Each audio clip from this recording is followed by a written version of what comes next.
The small town of Willow Creek was wrapped in a blanket of gray clouds, the kind that seemed to press down on everyone's shoulders. It was the kind of day that matched the heavy hearts of those gathered at the cemetery. Rows of mourners stood quietly under umbrellas, their faces pale with grief as they said goodbye to Margaret Hensley, a woman who had been the heart and soul of the community. Margaret wasn't just any grandmother. She was the one people turned to for advice, comfort, and even a warm plate of cookies when life felt too hard. But today, her absence loomed large, leaving an emptiness no one knew how to fill. Among the crowd stood Emily Carter, a 12-year-old girl with wide, curious eyes and a thoughtful expression. She clutched something tightly against her chest, a worn leather journal. Its edges were frayed, and its cover bore faint scratches from years of use.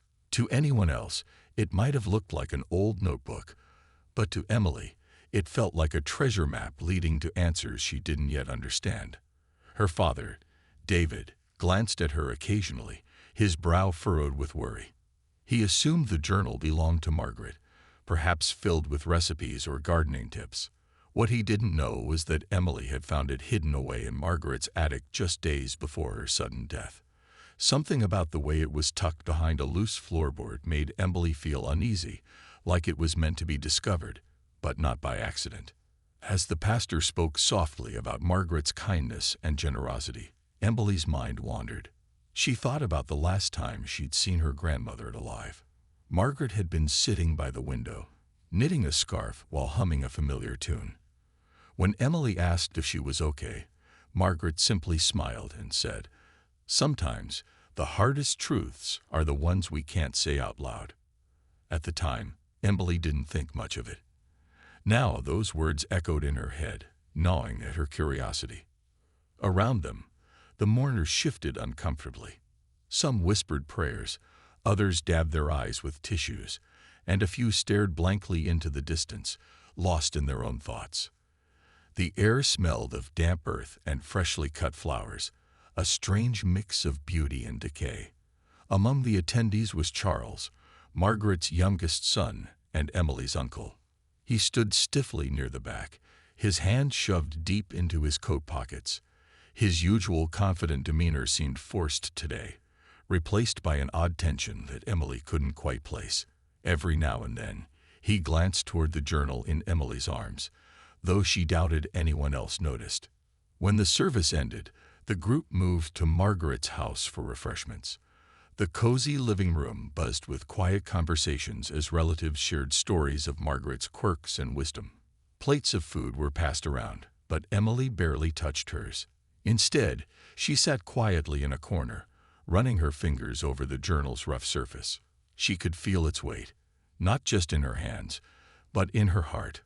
Whatever secrets lay inside, she sensed they were bigger than anything she'd ever imagined. And as she opened the first page, she realized this wasn't just a book. It was a key to unlocking something far more complicated and dangerous than she'd ever dreamed possible. The house smelled of fresh-baked pie and brewed coffee, a comforting aroma that usually brought people together.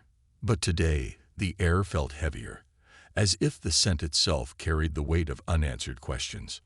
Relatives mingled in small groups, exchanging soft words about Margaret's life, her laughter, and the void she left behind. Plates of food sat half-eaten on the dining table, untouched slices of cherry pie glistening under the warm glow of the kitchen lights. Emily, however, wasn't interested in the chatter or the snacks. She slipped away from the crowd, clutching the journal tightly to her chest, and found refuge in a quiet corner of the living room. Sitting cross-legged on the floor, she opened the journal carefully, almost reverently. The pages were yellowed with age, some corners folded over like bookmarks, others smudged with faded ink. As she flipped through them, her eyes widened. Margaret hadn't written recipes or gardening notes. This was something entirely different. Each entry began innocently enough, detailing mundane events, visits to the farmer's market, phone calls with old friends, walks around the neighborhood. But soon, the tone shifted. There were cryptic sentences scrawled in hurried handwriting. Phrases like, "He doesn't know I'm onto him," And if anything happens to me, they must know what I've uncovered. Emily's heart raced as she read further. One passage described how Margaret had stumbled upon documents hidden in Charles' office during a family gathering. At first, she thought it was just paperwork for his construction business, but something about the numbers didn't add up. Margaret wrote about late-night investigations, poring over spreadsheets and receipts until the pieces started coming together.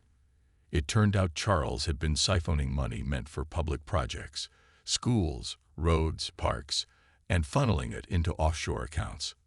Worse still, he'd bribed local officials to look the other way, ensuring his crimes stayed buried. But the most chilling part came toward the end of the journal. Margaret hinted that someone had confronted her about her snooping. She never named names, but one line stood out. "They threatened me today. I fear this may be my last entry." Emily froze, her hands trembling as she traced the words with her fingertips. Was this why Margaret had seemed so distant in her final days? Had she known her time was running out? A sudden burst of laughter from the other room snapped Emily back to reality. She glanced up, noticing how everyone carried on as if nothing were wrong. Her Uncle Charles stood near the fireplace, laughing loudly at a joke while sipping a cup of coffee. His demeanor seemed relaxed, even cheerful, but Emily couldn't shake the nagging feeling that something was off. Why did he keep glancing toward her? Did he know she had the journal? Her stomach churned as she realized she might be holding more than just evidence. She could be holding a target on her back. For a moment, Emily considered putting the journal down and pretending she'd never seen it. After all, what could a 12-year-old girl do against a man like Charles? But then she remembered her grandmother's face, the warmth in her smile, the kindness in her voice. Margaret had risked everything to uncover the truth, and now it was Emily's turn to carry the torch. Taking a deep breath, she closed the journal and hugged it close to her chest. Whatever happened next, she knew one thing for certain. Keeping silent wasn't an option. Not anymore. Emily's mind raced as she sat in the corner, her small frame hunched over the journal. She felt like she was holding a bomb that could explode at any moment, shattering the fragile calm of the gathering. The words on the pages were clear, but their implications were overwhelming. Her Uncle Charles, a man she'd always thought of as loud, boisterous, and maybe a little selfish, was now painted in an entirely different light. According to Margaret's notes, he wasn't just greedy, he was dangerous. The idea that someone in her own family could be capable of such deceit made her stomach twist. She flipped back to one of the earlier entries where Margaret described finding documents in Charles's office. Apparently, during a holiday party months ago, Margaret had wandered into his home office looking for aspirin. Instead, she stumbled upon folders filled with suspicious financial records. At first, she assumed it was a mistake or misfiled paperwork. But when she dug deeper, connecting dots between invoices, bank transfers, and canceled checks, a horrifying pattern emerged. Charles wasn't just cutting corners. He was stealing from people who trusted him, people who depended on him to build safe schools and sturdy roads. And if Margaret's suspicions were correct, he'd gone to great lengths to cover his tracks. What scared Emily most, though, was the final section of the journal. Margaret wrote about receiving anonymous threats after confronting Charles about what she'd found. He didn't deny it. She scribbled in shaky handwriting. Instead, he warned me to stay quiet, said I wouldn't like what happens to people who meddle. Those words sent chills down Emily's spine. Had Charles done something to silence her grandmother? Was that why Margaret had seemed so uneasy in her final days? As these thoughts swirled in her mind, Emily noticed Charles glance toward her again. This time, their eyes met briefly before he quickly looked away. His forced smile faltered for a split second, and Emily's heart skipped a beat. Did he suspect she knew something? Or worse, did he already know about the journal? She hugged it closer to her chest, feeling its weight press against her ribs. For the first time in her life, she understood what fear truly felt like. But then another emotion bubbled up inside her. Anger. How dare Charles betray not only his clients, but also his own family? Margaret had spent years trying to protect everyone, and now she was gone, leaving behind a legacy stained by lies and greed. Emily clenched her jaw, determination replacing fear. If no one else was willing to stand up to him, she would. After all, this wasn't just about money. It was about justice. It was about honoring her grandmother's memory and making sure her sacrifices weren't in vain. Taking a deep breath, Emily stood up, clutching the journal firmly in her hands. She scanned the room, searching for her father. David was talking to Aunt Linda near the kitchen counter, laughing softly at something she'd said. He looked tired, his shoulders slouched under the weight of grief. Emily hesitated for a moment, wondering how he'd react. Would he believe her, or would he dismiss her claims as childish imagination? There was only one way to find out. Steeling herself, she walked over to him, her footsteps steady despite the storm raging inside her. Whatever happened next, she knew she couldn't keep the truth hidden any longer. Emily approached her father with slow but deliberate steps, the journal clutched tightly in her hands. Her heart pounded so loudly, she was sure everyone in the room could hear it. David was still chatting with Aunt Linda near the kitchen counter, his voice low and weary, his face etched with the exhaustion of loss. As Emily drew closer, she hesitated for a moment, unsure how to begin. How do you tell your dad that his brother might be a criminal? And worse, that he may have had something to do with your grandmother's death? Dad, Emily said softly, her voice trembling just enough to catch his attention. David turned toward her, his brow furrowing when he saw the seriousness in her expression. Can I talk to you? Alone. David exchanged a quick glance with Linda, who gave him a sympathetic smile before excusing herself. He gestured for Emily to follow him into the quiet den off the main living area. The room smelled faintly of cedar wood and old books, its shelves lined with photo frames capturing happier moments, the kind that now felt like distant memories. Closing the door behind them, David knelt down to meet Emily at eye level. What is it, sweetheart? He asked gently, placing a hand on her shoulder. Emily swallowed hard, clutching the journal even tighter. I found this in Grandma's attic, she began, holding it out to him. It's hers, and I think you need to read it. David took the journal hesitantly, flipping it open to the first page.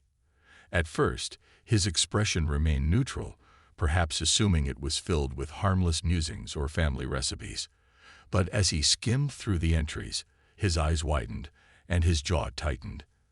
By the time he reached the sections about Charles, his hands were shaking slightly. Emily, he said, his voice strained. Where did you find this? In her attic, Emily replied quickly, behind a loose floorboard. Dad, I don't think Grandma died of natural causes. She wrote about being threatened, about someone warning her to stay quiet. And then, her voice cracked, tears welling up in her eyes. And then she stopped writing altogether. David stared at her, torn between disbelief and dread. You're saying you think Charles had something to do with this? He asked, his tone sharper than intended. I'm not saying it. Emily shot back, surprising herself with her boldness. The journal says it. Look at this. She pointed to a passage where Margaret detailed specific transactions tied to Charles's company, along with names of officials who'd been bribed. Grandma wouldn't make this stuff up. You know her. She wouldn't lie about something like this. David ran a hand through his hair, pacing back and forth across the small room. His mind raced with conflicting emotions. On one side was his loyalty to his brother, the man he'd grown up playing ball with, sharing secrets with, and relying on during tough times. On the other side was the undeniable evidence in his hands, and the gut-wrenching possibility that Charles might have crossed a line no one should ever cross. Even if this is true, David said finally, his voice heavy with doubt, what are we supposed to do? Accuse him right here, in front of everyone. Ruin the family over some notes in a journal. It's not just a journal, Emily exclaimed, her frustration boiling over. This is proof, Dad. Proof that Uncle Charles has been stealing money, lying to people, and maybe even. Hurting Grandma. Her voice broke on the last word, and she wiped away a tear with the back of her hand. If we don't say anything, then what? We let him get away with it. Is that really what Grandma would want? David looked at her, seeing the fire in her eyes and the determination in her stance.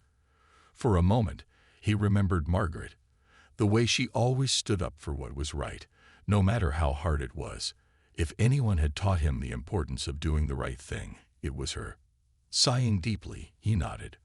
"Okay," he said quietly. "Let me think about this. But Emily, promise me you won't say anything yet, not until we figure out our next move."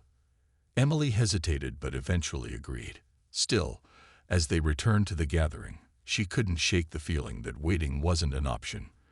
The truth was too big, too dangerous, to stay hidden for long. The room buzzed with quiet conversations as relatives nibbled on cookies and sipped lukewarm coffee.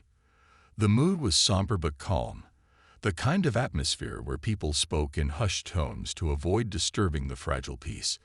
Emily sat stiffly on the edge of a chair, her hands gripping the arms so tightly her knuckles turned white.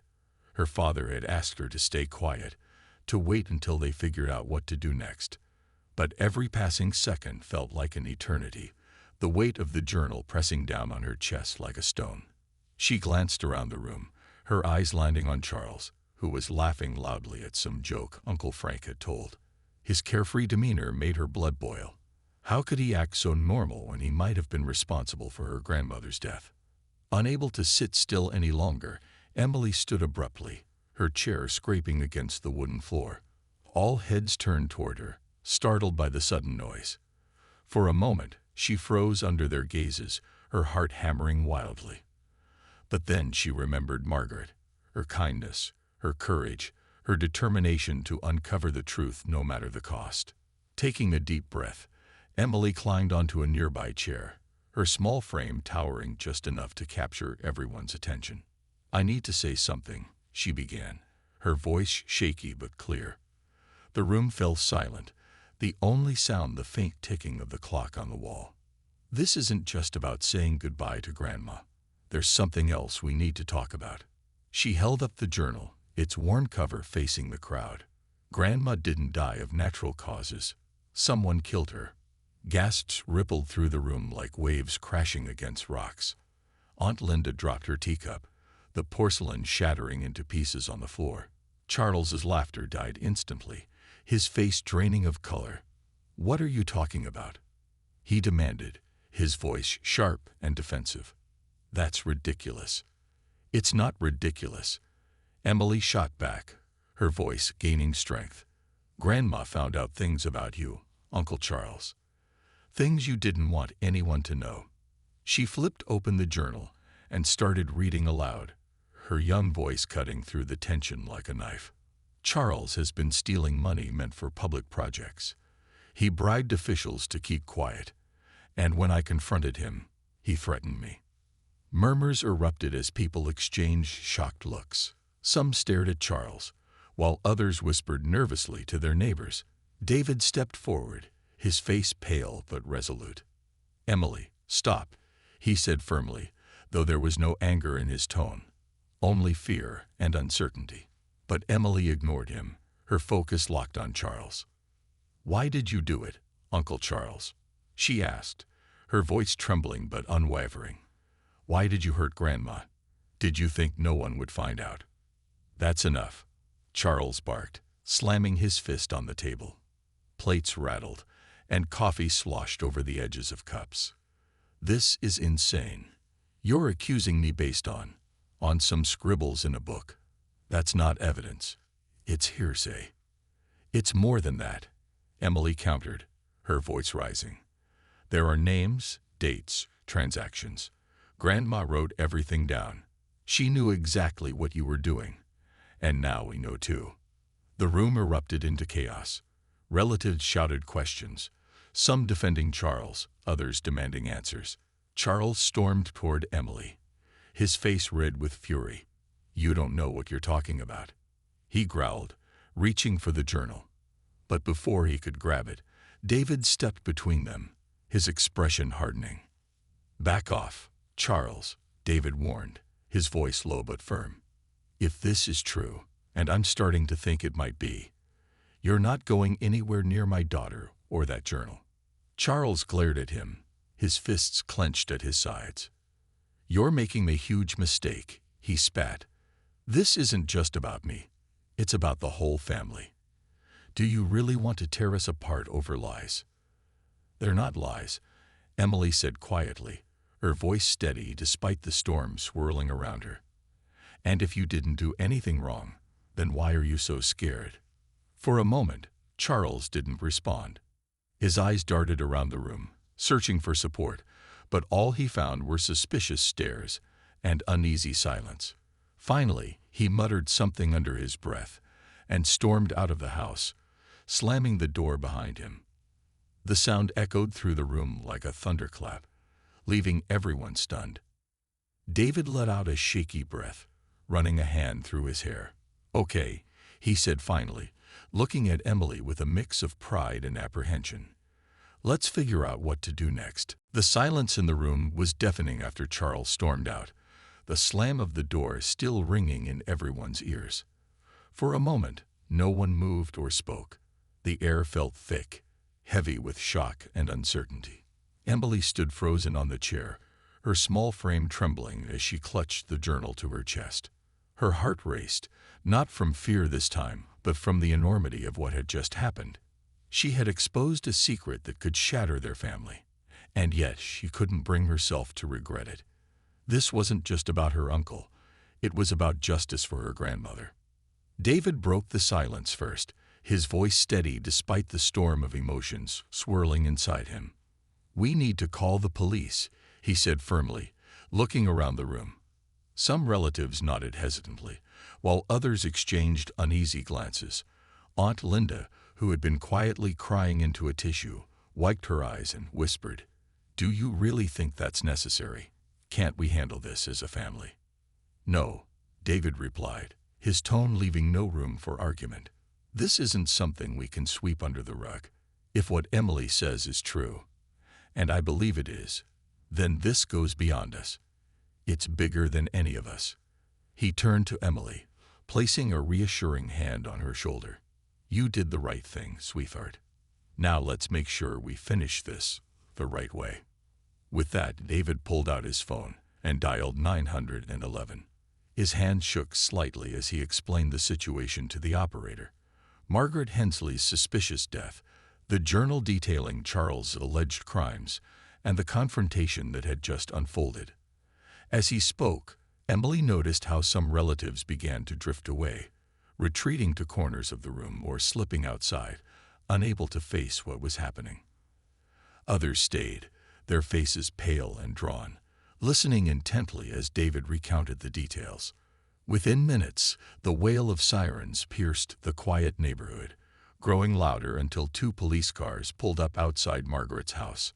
Officers stepped inside, their presence immediately commanding attention. One officer, a tall woman with kind eyes, introduced herself as Detective Harper. She listened carefully as David summarized the events, occasionally jotting notes in a small pad. When she asked to see the journal, Emily handed it over without hesitation, though letting go of it felt like losing a piece of her grandmother all over again. Detective Harper flipped through the pages, her expression unreadable. "This is quite detailed," she remarked, her voice calm but serious. "We'll need to take this as evidence, and we'll also need to search the house for anything else that might corroborate these claims." David nodded, leading the officers to Margaret's study. Emily followed closely behind, pointing out the loose floorboard in the attic where she'd found the journal. The officers worked quickly, collecting documents and photographs stored in Margaret's safe, a discovery prompted by Emily's insistence that they look there. Each item seemed to confirm what Margaret had written, painting an increasingly damning picture of Charles's actions. Back downstairs, tensions simmered among the remaining relatives. Some expressed disbelief, refusing to accept that Charles could be capable of such things. Others sat quietly, their expressions grim as the weight of the truth settled over them. Emily watched it all unfold, feeling both exhausted and strangely empowered. She had done what her grandmother couldn't. She had spoken the truth, loud and clear. As the officers prepared to leave, Detective Harper knelt down to Emily's level, giving her a warm smile. "You're very brave," she said softly. "Not many people your age would have the courage to stand up like you did today. Your grandmother would be proud." Tears welled up in Emily's eyes, but she blinked them away, nodding silently. She didn't feel brave. Not really. She only felt determined. Determined to honor Margaret's memory, to fight for what was right, and to ensure that no one else suffered because of Charles's greed. As the police cars drove off into the night, lights flashing, Emily knew the hardest part was yet to come. But for the first time in days, she also felt a flicker of hope. The days that followed felt like a whirlwind, each moment charged with tension and uncertainty. After the police left Margaret's house, investigators began piecing together the evidence Emily had uncovered. The journal became the centerpiece of their investigation, its pages meticulously analyzed for every detail. Officers combed through bank records, interviewed officials named in Margaret's notes, and even revisited old construction projects tied to Charles's company. What they found was startling. Proof of embezzlement, bribery, and negligence so severe it had endangered lives. But the most shocking revelation came when the medical examiner reviewed Margaret's case. Initially ruled as natural causes, her death now raised red flags. Toxicology reports confirmed traces of a rare poison in her system, something that wouldn't have been detected without prompting from the journal. It was subtle enough to avoid suspicion, but deadly enough to silence anyone who got too close to the truth. For Emily, this confirmation hit hard. Her grandmother hadn't just died. She'd been murdered. And Charles, whether directly involved or not, had set the stage for her death by creating a web of corruption too dangerous to escape. News of the investigation spread quickly through Willow Creek, leaving the once quiet town buzzing with whispers. Neighbors who had trusted Charles's company with public projects now demanded answers. Families whose children attended schools built by his firm worried about structural safety. Even those unrelated to his business couldn't ignore the scandal. It was everywhere, dominating conversations at grocery stores, coffee shops, and school pickups. Charles' reputation, once untouchable, crumbled under the weight of mounting evidence. Meanwhile, Emily struggled to adjust to the chaos she had unleashed. At first, she felt a mix of pride and guilt. Pride because she had honored her grandmother's bravery, and guilt because exposing the truth meant tearing apart her own family. Relatives stopped speaking to one another, dividing into factions, those who believed Charles was guilty, and those clinging desperately to denial. David tried to shield Emily from the fallout, but there was no escaping it entirely. Strangers approached her at school, calling her the girl who took down Charles or asking intrusive questions about Margaret's death. Some praised her courage, others accused her of ruining lives. Through it all, Emily kept reminding herself why she had done it, not for attention, but for justice. As weeks turned into months, the legal process ground forward. Charles was arrested after attempting to flee the country, caught at an airport with forged documents and a suitcase stuffed with cash. His attempts to deny involvement only made him look more guilty, especially when investigators uncovered emails linking him to the threats against Margaret. Public outrage grew louder, fueling demands for accountability. In court, prosecutors painted him as a man driven by greed, willing to sacrifice ethics, and even human lives, for profit. For Emily, the trial was both cathartic and painful. She testified about finding the journal and reading its contents aloud during the funeral gathering. Her voice wavered at times, but she never broke down. Sitting on the witness stand, she imagined Margaret beside her, offering strength and encouragement. When the verdict finally came, guilty on multiple counts of fraud, bribery, and manslaughter, the courtroom erupted in murmurs.